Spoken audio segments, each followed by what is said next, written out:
The webinar is going to cover the following. First of all, we're going to look at the key cases in relation to ADR, and then I'll deal with the cost cases in the second part of this webinar.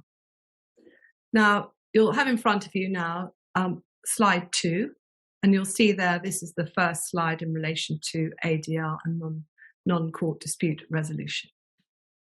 And what you'll see in slide 2 are, I've set out there the court's powers in relation to ADR and NCDR. And this is the FPR 2010 and it's part 3. And of course, there's a specific section, the court's duty to consider non-court dispute resolution at 3.3. And it says this: the court must, and you'll notice this is mandatory, must consider at every stage in proceedings whether non-court dispute resolution is appropriate. And 3.4 goes on to say, when the court will adjourn proceedings or a hearing in proceedings. So if the court considers that non-court dispute resolution is appropriate, it can direct that the proceedings are adjourned in order to give the parties an opportunity to take advice and engage, if they wish to, in non-court dispute resolution.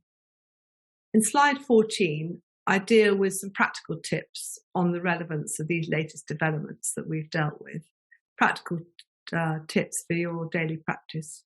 So in relation to ADR and NCDR, you need to be aware now, increasingly, of the court's greater willingness to steer parties towards ADR and NCDR. And you must be ready with good reasons if your client won't engage in NDR.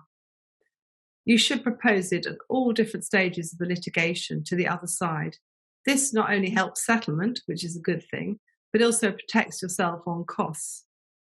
And if the other side are being difficult and they're not engaging, you can ask the court to make an order similar to what's called an Ungley order, which is a case in civil litigation, and was referred to specifically in the case of Man against Man, 2014, to EWHC 537, another case of Mostyn J.